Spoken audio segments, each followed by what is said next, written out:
Hello guys, आज हम लोग एंजाइम्स पे डिस्कशन करेंगे। एंजाइम का क्लासिफिकेशन कवर करेंगे, एंजाइम इनहिबिटर्स, एंजाइम इमोबिलाइजेशन और एंजाइम का फूड इंडस्ट्री में क्या यूज़ है, ये हम आज इस वीडियो में कवर करेंगे। So what is enzyme? Enzymes may be defined as a protein that catalyse biochemical and metabolic reactions. तो एंजाइम जो होता है वो एक बायोलॉजिकल कैटलिस्ट होता है। कैटलिस्ट मतलब होता है जो रिएक्शन को, किसी भी केमिकल रिएक्शंस को स्पीड अप कर दे। बायोलॉजिकल का मतलब ये है कि ये लिविंग बॉडी में प्रेजेंट होते हैं एंजाइम, और ये कैटलिस्ट का वर्क कर रहे हैं, इसी वजह से ये बायोलॉजिकल कैटलिस्ट कहते हैं इनको। ठीक है, अपनी जो बॉडी है उसमें मेटाबॉलिक रिएक्शंस होती हैं। मेटाबॉलिक रिएक्शंस जो है वो 2 टाइप्स की होती हैं, एक होती है कैटाबॉलिक और सेकंड है एनाबॉलिक। तो जो कैटाबॉलिक रिएक्शन है उसमें क्या होता है, कोई मॉलिक्यूल जो है उसका ब्रेक डाउन होता है और एनर्जी रिलीज होती है। ठीक है, कैटाबॉलिक रिएक्शन में ब्रेक डाउन होता है और ये सब एंजाइम्स की हेल्प से ही होता है। नेक्स्ट है एनाबॉलिक रिएक्शन। एनाबॉलिक रिएक्शन में क्या होता है कि जो मॉलिक्यूल्स हैं वो सिंथेसाइज होते हैं। मतलब तो इन सारी ही रिएक्शंस में अपना एंजाइम्स एक स्पेसिफिक रोल प्ले कर रहा है, और हर रिएक्शन में एंजाइम्स का स्पेसिफिक एंजाइम का यूज़ होता है ना। हर रिएक्शन का अपना अलग एंजाइम है जो कि उस प्रोसेस के हिसाब से उसमें यूज़ होता है। ठीक है, तो एंजाइम जो है ये, इसकी प्रॉपर्टी क्या है कि ये तो एक तो ये कैटलिस्ट की तरह वर्क करता है, और जो एंजाइम्स जो है ना ये प्रोटीन होते हैं, ये ग्लोबुलर प्रोटीन से मिलकर बने होते हैं। So in some cases enzyme contain a non protein portion called cofactor. तो कुछ केसेस में क्या होता है, एंजाइम्स जो है वैसे तो वो प्रोटीन से बने हुए, लेकिन कुछ केसेस में ऐसा होता है कि एंजाइम जो है वो नॉन प्रोटीन पोर्शन भी कंटेन करता है, जिसको हम कोफैक्टर बोलते हैं। ठीक है, और the protein portion is designated the apo enzyme, और जो प्रोटीन पोर्शन प्रेजेंट होता है उसमें उसको एपो एंजाइम कहते हैं। लेकिन जो एपो एंजाइम है ये विदाउट कोफैक्टर इनएक्टिव होता है, मतलब कि ये कैटालाइटिकली इनएक्टिव होता है। मतलब सिंपल सा इसका ये है कि ये प्रोसेस को स्पीड अप करने में हेल्प नहीं करेगा अगर इसमें कोफैक्टर ऐड नहीं होगा तो।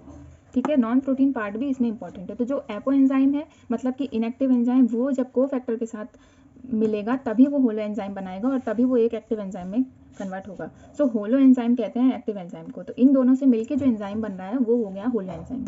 ठीक है, अब enzyme reacts with substrate to form product. अब जो केमिकल है जिसमें एंजाइम वर्क कर रहा है, मतलब जो केमिकल में एंजाइम साथ में जुड़ के आगे का प्रोसेस को स्पीड अप कर रहा है वो होता है सबस्ट्रेट। उसको हम क्या कहते हैं, सबस्ट्रेट। ठीक है, एंजाइम में ये खासियत है कि एंजाइम जो है उसके साथ कैटेलाइज करके रिएक्शन को, उसके बाद एज इट इज़ बाहर निकल आता है। जैसा वो ऐड हुआ था सेम टू सेम वैसा ही वो बाहर आ जाएगा। वो कोई रिएक्शन नहीं करता है, वो कुछ भी उसमें उसका कोई भी पार्ट नहीं लगता है, वो जाता है रिएक्शन को स्पीड अप करता है और उसके बाद एज इट इज़ बाहर आ जाता है।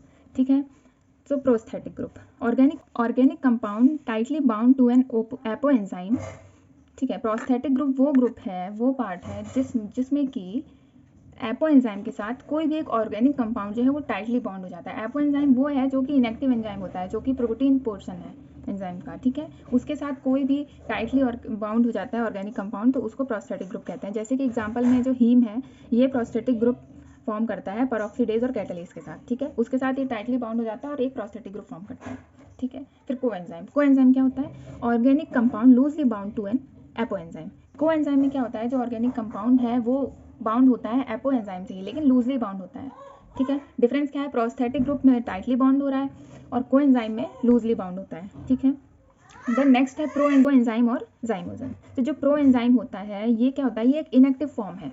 मतलब कि ये जब प्रोड्यूस होते हैं ना तो ये इनएक्टिव फॉर्म में ही प्रोड्यूस होते हैं, लेकिन इसको बाद में एक्टिव फॉर्म में भी कन्वर्ट किया जा सकता है। ठीक, एग्जाम्पल है पेप्सिनोजन।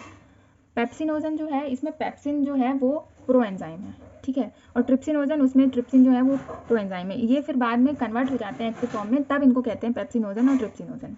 ठीक है, देन नेक्स्ट है क्लासिफिकेशन ऑफ एंजाइम। सो जो IUB है, मतलब कि इंटरनेशनल यूनियन ऑफ बायोकेमिस्ट्री, उनने 1961 में ये क्लासिफिकेशन दिया था, जिसमें उनने एंजाइम्स को 6 ग्रुप में, या फिर कह सकते हैं 6 क्लासेस में डिवाइड किया था। ठीक है, जो सो फर्स्ट है अपना ऑक्सीडो रिडक्टेजेस। ऑक्सीडो रिडक्टेजेस क्या है, जिसमें ऑक्सीडेशन रिडक्शन रिएक्शंस जो होती हैं वो एंजाइम्स कैटेलाइज करते हैं। तो ऑक्सीडो रिडक्टेजेस क्या करेंगे, जो ऑक्सीडेशन और रिडक्शन रिएक्शंस हैं उसको कैटेलाइज करने में हेल्प करते हैं। ठीक है, तो enzyme that catalyse the transfer of electrons from one molecule reductant to another the oxidant. मतलब कि ये एंजाइम्स वो एंजाइम्स हैं जो कि वन मॉलिक्यूल से अनदर मॉलिक्यूल्स तक इलेक्ट्रॉन्स को ट्रांसफर करने में स्पीड अप करते हैं या फिर हेल्प करते हैं। ठीक है, उसको कैटेलाइज करने में हेल्प करते हैं। तो ये हो गए ऑक्सीडो रिडक्टेजेस। ये रिएक्शंस जैसे कि फोटोसिंथेसिस हो गया, रेस्पिरेशन हो गया, इन सब में ऑक्सीडो रिडक्टेजेस एंजाइम्स यूज होते हैं क्योंकि ये ऑक्सीडेशन रिडक्शन रिएक्शंस परफॉर्म कर रही होती हैं, ठीक है। तो इसके एग्जांपल क्या होंगे? ऑक्सीडो रिडक्टेजेस के एग्जांपल होते हैं ऑक्सीडेजेस, डिहाइड्रोजनेजेस एट्सेट्रा, ठीक है। और इसमें रिडक्टेजेस भी आ जाते हैं, परऑक्सीडेजेस आ जाते हैं, ये सब ऑक्सीडो रिडक्टेजेस के एग्जांपल हैं, ठीक है। ट्रांसफरेज जो है ये फंक्शनल ग्रुप को वन मॉलिक्यूल से अनदर मॉलिक्यूल तक ट्रांसफ़र करने में हेल्प करता है और इसके एग्जांपल हैं काइनेज, ट्रांसअमाइनेज एट्सेट्रा। जो काइनेज है ये फास्फोराइलेशन में भी हेल्प करते हैं, ओके। है हाइड्रोलेजेस। हाइड्रोलेज से हमें ऐसा ही समझ में आ रहा है कि हाइड्रोलेज मतलब ब्रेक डाउन होता है ना, हाइड्रोलाइसिस मतलब क्या होता है? ब्रेक डाउन होना। So involves in hydrolysis of compounds using water. Hydrolases क्या करते हैं? वाटर को यूज़ करके हाइड्रोलाइसिस करते हैं कंपाउंड का, ठीक है। लेकिन इसमें यही एक इंपॉर्टेंट बात है कि ये वाटर को यूज़ कर रहे हैं। हाइड्रोलेज जो है हाइड्रोलाइज कर रहे हैं मतलब ब्रेक डाउन करते हैं लेकिन वाटर को यूज़ करके। तो इसके एग्जांपल हैं अमाइलेज, प्रोटीज। अमाइलेज जो है ये कार्बोहाइड्रेट की हाइड्रोलाइसिस में हेल्प करता है, प्रोटीज जो है ये प्रोटीन के हाइड्रोलाइसिस में हेल्प करता है, और पेप्सिन, ट्रिप्सिन, लाइपेज, काइमोट्रिप्सिन ये सारे हाइड्रोलेजेस के एग्जाम्पल हैं। लाइपेज जो है अपना लिपिड के हाइड्रोलाइसिस में हेल्प करता है ना। पेप्सिन, ट्रिप्सिन ये सब अपने डाइजेस्टिव सिस्टम में ना एंजाइम्स यूज होते हैं, ये प्रोटीन को डाइजेस्ट करने में ना, ये प्रोटीएज ही हैं, उसमें हेल्प करता है, ठीक है। सो हाइड्रोलाइसिस क्या हो गया? जो ब्रेक डाउन करता है with using water. Then next है लाइजेस।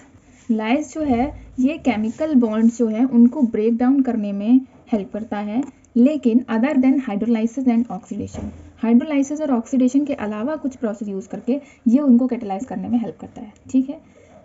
इसका जो एग्जांपल है वो है डी कार्बोक्सिलेजेस, जिसमें क्या होता है? रिमूवल ऑफ कार्बोक्साइल ग्रुप और इसमें CO2 का फॉर्मेशन होता है।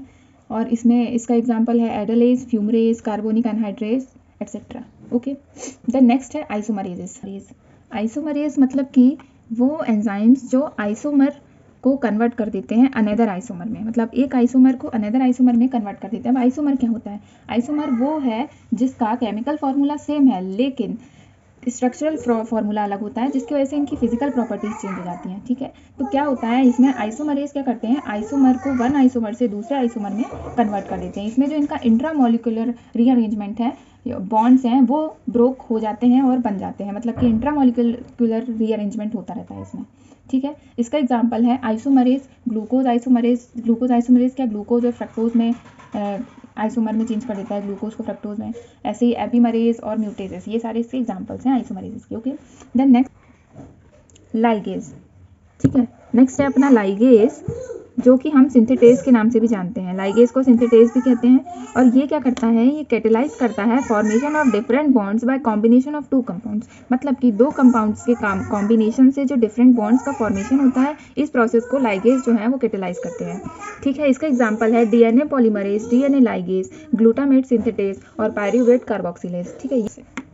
According to IUBMB, International Union of Biochemistry and Molecular Biology, enzymes जो हैं वो 7 मेजर क्लासेस में डिवाइड किए गए हैं, ठीक है। 6 तो वही हैं जो अभी हमने पढ़े पहले, लेकिन IUBMB ने 7th एंजाइम भी ऐड किया है इसमें, ठीक है, जिसको हम बोलते हैं ट्रांसलोकेजेस, ठीक। ट्रांसलोकेजेस तो ये क्या करता है? ये आयंस और मॉलिक्यूल्स की मूवमेंट को कैटेलाइज करता है, मतलब कि मेम्ब्रेन्स में या फिर उनका जो मेम्ब्रेन्स के विद इन मेम्ब्रेन्स या फिर सेपरेशन का मेम्ब्रेन होने में जो आयंस और जो मॉलिक्यूल्स हैं वो उनकी जो मूवमेंट होती है उसको जो ट्रांसलोकेज है वो कैटेलाइज कर देता है, ठीक है। इसका एग्जांपल क्या है? Enzyme catalysing the translocation of hydrons, मतलब कि जो हाइड्रोन्स है उसका ट्रांसलोकेशन को कैटेलाइज कर देता है। इनऑर्गेनिक कटायंस के ट्रांसलोकेशन को कैटेलाइज करता है। इनऑर्गेनिक अनायंस के, अमाइनो एसिड, पेप्टाइड्स, कार्बोहाइड्रेट और उनके डेरिवेटिव्स के जो आयंस और मॉलिक्यूल्स हैं उनको मेम्ब्रेन या मेम्ब्रेन के अंदर या मेम्ब्रेन के सेपरेशन के टाइम पे उनके आयंस और मॉलिक्यूल्स को कैटेलाइज करता है, उनकी मूवमेंट को, ठीक है। अब जो एंजाइम्स हैं उनको एक पैटर्न है उनको लिखने का, एंजाइम्स को, ठीक है। जैसे कि ये है EC3113, तो इसमें क्या EC जो है ये एंजाइम कमीशन है, ठीक है, कि कौन सा एंजाइम कमीशन है ये EC ये बताता है। EC से हम मतलब अगर ये नंबर लिखा है तो EC से हम समझ जाएंगे कि ये एंजाइम्स के बारे में बात हो रही है यहाँ पे, तो ये एंजाइम कमीशन है। अब ये जो फर्स्ट डिजिट है EC के बाद जो फर्स्ट डिजिट आती है ये क्लास नेम रिप्रेजेंट करती है, क्लास नेम। जैसे कि इसमें ये EC3 है तो 3 जो है ये हाइड्रोलेज की क्लास है। हम लोगों ने जिस लाइन से पढ़े थे ना, जैसे ऑक्सीडो रिडक्टेज, उसके बाद हमने पढ़ा ट्रांसफरेज, उसके बाद हाइड्रोलेज, तो जिस लाइन से हमने पढ़े हैं उसी लाइन से इनकी क्लास है, ठीक है। तो हाइड्रोलेज जो है ये 3rd नंबर पे पढ़ा है, इसीलिए जो ये है ये 3 नंबर लिखा हुआ है, ठीक। तो EC जो है ये एंजाइम कमीशन शो कर रहा है, और जो इसका EC के बाद जो फर्स्ट नंबर है, फर्स्ट डिजिट है, ये क्लास नेम रिप्रेजेंट कर रही है। देन उसके बाद का जो सेकंड डिजिट है ये सब क्लास रिप्रेजेंट कर रही है, मतलब कि जो एंजाइम्स जो हैं वो किस पे रिएक्ट कर रहे हैं, क्या किस चीज़ पे रिएक्ट कर रहे हैं, वो ये बताती है, ठीक है। फिर जो थर्ड डिजिट है ये वाली, ये क्या करती है, ये सब क्लास बताती है, मतलब उसकी भी सब क्लास बताती है, ये सब क्लास, ठीक। और फिर जो लास्ट डिजिट है, जिसको फोर्थ डिजिट जो है, वो क्या बताती है कि कौन सा एंजाइम है, स्पेसिफिक एंजाइम बताती है ये, ठीक है। तो अगर हमें ये सारी चीज़ें पता हैं तो हम किसी भी एंजाइम का पता लगा सकते हैं कि कौन सा एंजाइम है ये, ठीक। तो ये एक स्टैंडर्ड फॉर्म है एंजाइम्स को लिखने का। ओके, देन नेक्स्ट है अपना कि क्या फैक्टर्स हैं जो एंजाइम्स की कैटेलाइजेशन रिएक्शन को अफेक्ट करते हैं, क्या क्या फैक्टर्स हो सकते हैं वो, ठीक है। तो फर्स्ट है एंजाइम कंसंट्रेशन। एंजाइम की कितनी कंसंट्रेशन यूज़ हो रही है ये बहुत डिपेंड करता है एक केमिकल रिएक्शन पे। अगर ज़्यादा यूज़ हो रही है तो इसका मतलब ये नहीं है कि वो बिल्कुल एकदम बहुत ही फास्ट काम करेगा, कभी कभी वो स्लो डाउन भी कर सकता है रिएक्शन को। एक एक्यूरेट अमाउंट ही एंजाइम कंसंट्रेशन का हेल्पफुल होता है किसी भी रिएक्शन के लिए। ओके, ऐसे ही सबस्ट्रेट की कंसंट्रेशन, ठीक, सबस्ट्रेट की कंसंट्रेशन भी इंपॉर्टेंट रोल प्ले करती है। देन है टेम्परेचर। अगर लो टेम्परेचर होता है तो एंजाइम एक्टिविटी जो है वो स्लो होती है, और हाई टेम्परेचर में एंजाइम एक्टिविटी जो है वो फास्ट चलती है, ठीक है। देन नेक्स्ट है अपना पीएच जो है 4.5 से 8 पीएच में जो एंजाइम्स हैं वो एकदम परफेक्टली एक्टिव रहते हैं, लेकिन कुछ इसमें एक्सेप्शन केस हैं, जैसे कि पेप्सिन हो गया जो कि 1.8 पीएच में एक्टिव रहता है, और आर्जिनेज है जो कि 10 पीएच पे भी एक्टिव रहता है, ठीक है। देन नेक्स्ट है अपना इलेक्ट्रोलाइट्स जो है, इसमें इसका जो आयोनिक इफेक्ट है ना, ये मतलब वेरी करता है अलग अलग एंजाइम्स में, डिफरेंट होता है हर एंजाइम का। मतलब कि अगर कोई एंजाइम है जो कि इस आयन पे एक्टिवेट है, वो जरूरी नहीं है कि दूसरे आयन पे भी एक्टिव हो, वो हो सकता है कि वो इनहिबिटर हो किसी और आयन के लिए, ठीक है। देन अपना लास्ट हैगा जो इफेक्ट करता है फैक्टर, वो है एंजाइम इनहिबिशन। इसमें क्या होता है, substance which reduce velocity of an enzyme catalyse reaction is an inhibitor. Enzyme inhibitors भी जो है वो एंजाइम की कैटेलाइजिंग रिएक्शंस को स्लो डाउन कर सकते हैं या फिर रोक सकते हैं पूरी तरीके से, ठीक है। तो ये सारे हो गए फैक्टर्स जो कि एंजाइम के कैटेलिस्ट या फिर कैटेलाइजिंग रिएक्शन को स्लो डाउन करते हैं या फिर अफेक्ट करते हैं। अब नेक्स्ट है अपना एंजाइम इनहिबिटर्स। तो एंजाइम इनहिबिटर से हमें नाम से ही समझ में आ रहा है कि एंजाइम्स को इनहिबिट करते हैं, मतलब कि रोकते हैं, ठीक है। तो जो most employed techniques of enzyme inhibition in food are heat variation of pH, use of sulphur dioxide and other compounds like diethyl pyrocarbonate which decompose living no toxic residue, ठीक है।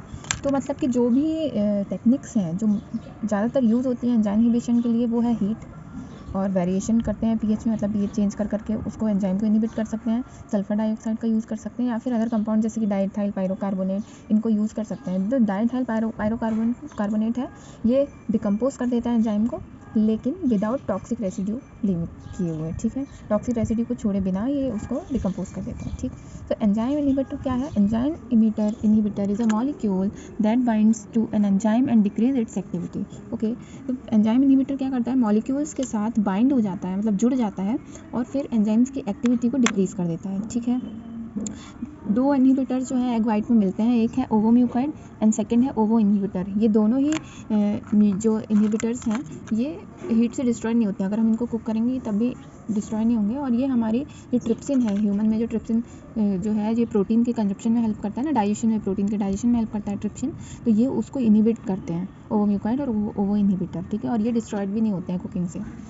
और जो है अपना प्रोटीएज इनहिबिटर्स हैं, तो protease inhibitors soybean में present होते हैं। 8 टाइप्स ऑफ सोयाबीन मतलब प्रोटीज इनहिबिटर्स प्रेजेंट होते हैं सोयाबीन में, जो कि ट्रिप्सिन और काइमोट्रिप्सिन को इनहिबिट करते हैं, ठीक है। उनके डाइजेशन में, वो प्रोटीन के डाइजेशन में ना ये इनहिबिशन लाते हैं, ठीक है।